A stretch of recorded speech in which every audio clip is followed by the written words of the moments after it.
Hey everybody, this is Fago Franklin III with New Stitch Media. Today I am joined by country singer Daniel Bonte. How you doing today, buddy? Good, man. How are you? Well, I can't complain. It's just a little bit wet out in Seattle. How about yourself? You know, we actually are getting killer weather right now in California. It's you wouldn't know it's November. I It's completely understand. like 80 degrees. But before we get into your journey with being in the music industry, could you give my viewers a little words of inspiration today? Yeah, of course. I would say that, you know what, no matter where you are at in your life, just always believe in yourself and always wake up knowing that, you know, if you put that time and energy into yourself, you can make a lot of things happen that you wouldn't normally think you would. You just gotta believe and change your philosophy, not your attitude. Hey man, thank you for those words of Absolutely, encouragement. man. But what actually got you started with singing and being in this industry? Dude, I've been singing since I was knee high to a duck. I mean, I've been singing for a long time. Not that anybody wanted to listen to it, you know, but I've been doing it for a long time and seriously taking it seriously and really trying to create honest, original music, you know, authentic music. I'd say probably the last 6, 7 years. Um, you know, and I do it because I love connecting with people over music, and I love the way music makes me feel, and you know, makes me want to dance, or puts me in a good mood, or you know, when I'm in a bad mood and I hear a song, and I'm just like, this captures everything I'm feeling. That's why I do it. Yeah. Okay, so what were your influencers even before you got into the industry? Who did you look up to? I mean, as far as country music's concerned, Garth Brooks is a big one. I know everybody says Garth, but he was one of those artists that transcended genres. Mm-hmm. He, you know, he took everything that I love about music, which is, you know, everyone singing together. He Mm-hmm. took that and he incorporated it into his music. You know, he used gospel choirs. He used, you know, he did rock arrangements. He had soulful arrangements. He had all these different kinds of just tones in his music, and you know, the vibe of his music was always so, just to me, original and didn't sound like anybody else. And so he was a big influence. AC/DC, I love rock and roll. What you know about them? Yeah, my older brother Dennis, that was the band he used to, when he drove me to school when I was little. That was what he was playing out of his truck speakers. It was awesome. Mhm. So what trials and tribulations that you had to go through in order to become the singer or artist that you are today? Well, I mean, I think the biggest thing for anybody is, uh, you know, basically somebody telling you no.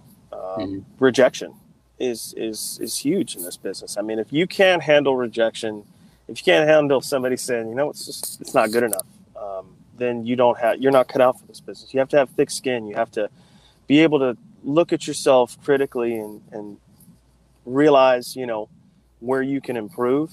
Mm-hmm. And that to me is a big thing. Like, you have to be able to handle rejection. You have to be willing to put the work in. Nowadays with technology, I mean, you know, I'm working right now, but you take a step back and you know, you make the time, because it takes time and energy to make anything good happen. Mm-hmm. So, Since the pandemic has hit, how have you adjusted and adapted to, you know, just producing songs and producing music?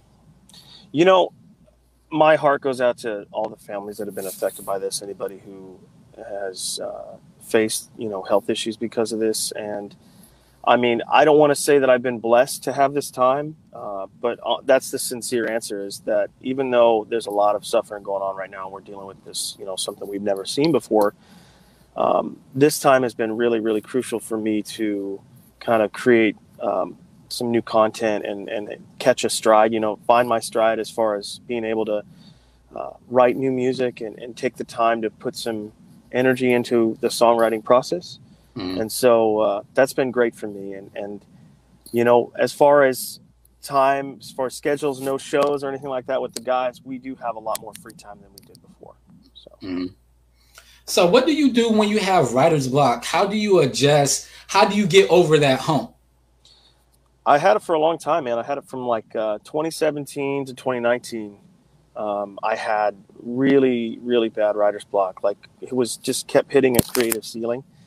And believe it or not, I started working out like 3, 4 days a week. And the physical, your physical health is so important to your mental and emotional state. And I realized that when I started working out, it was like, oh, wow, okay, like that creative like bone in my body was like, okay, like we're not gonna sit on the couch and watch Netflix anymore, or just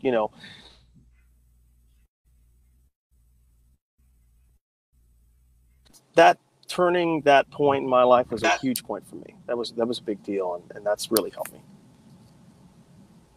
So you just released your new singer, "Dancing Away from Me." Mm-hmm. What inspired that song?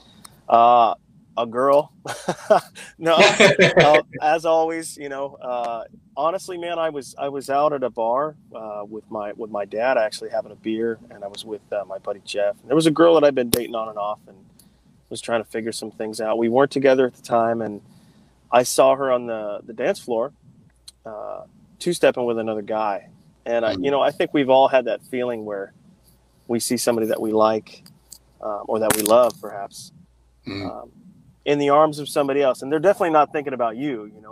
They're carefree, and you're not a thought in their mind at that moment, and that's a really sobering moment. So I hadn't heard a song about that in a while, and I wanted to put my own spin on it. Kind of compare it to two-stepping with somebody on a honky-tonk dance floor, and that's where the song came from.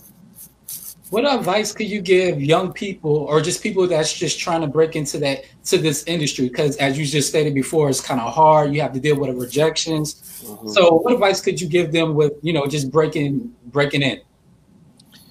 Take the time to find where you fit in, and what your voice is. And I know everybody says that it's really difficult when you're coming up and you're trying to figure out who you want to be and what you have to say.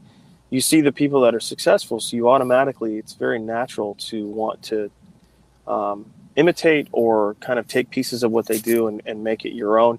And you can do that, but it's very important to take the time to listen to yourself when you're writing, and when you're preparing a live show, and when you have something to say. Like, really take the time to think about it, and just don't worry about what other people are doing. Like, the more you put stock and energy into what other people are doing, the less you're putting into yourself. And that's really, really important when you're doing anything in life, but especially if you're trying to be an artist. If you could collaborate with an artist right now, who would you collaborate with? I mean, I don't know how long they're going to be in the game. They've been around for a long time. Brooks and Dunn would be a dream come true. I mean, Ronnie Dunn's probably one of my favorite country singers. I mean, the guy who's just crushing it right now in the game is Cody Johnson.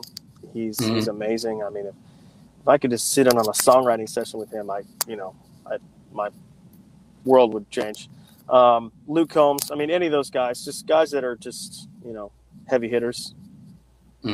Just get to write a song with him. It'd be rad. And my last question is, what advice could you give people about overcoming their fear and just taking the leap of faith? At the end of the day, is you going out there and being yourself really, really all that bad? It's not. It's go out there and stop caring about what other people think. It's, like, you only get one shot at life. And if you really love something, if something really brings you joy and you really enjoy it, I think it's imperative to give yourself that gift of being able to go out and do your thing. And everybody's so worried about, oh, I'm going to look like this, or I'm going to, like, the people that are the most successful are the ones that just jump in head first, and they don't even think about that. They just literally give it all they got. So where can my fans find your music, or either just follow you? I'm on Spotify. That's really where I'm trying to drive a lot of traffic to, on Spotify under Daniel Bonte. I'm on Facebook, on Instagram. _bonafide is my Instagram handle. We post a lot of content there. Facebook, Daniel Bonte Music, and my website, danielbontemusic.com. There you have it, everybody. Thank you for joining me on this show. I definitely enjoyed your words of encouragement, as well as, just telling me a little bit about your music journey in the industry. Thanks, Fago. Appreciate it, man. Yes, sir. Definitely have a blessed one, my friend. You too. Take care, man. Yes, sir. All right, now. Bye-bye. Bye-bye.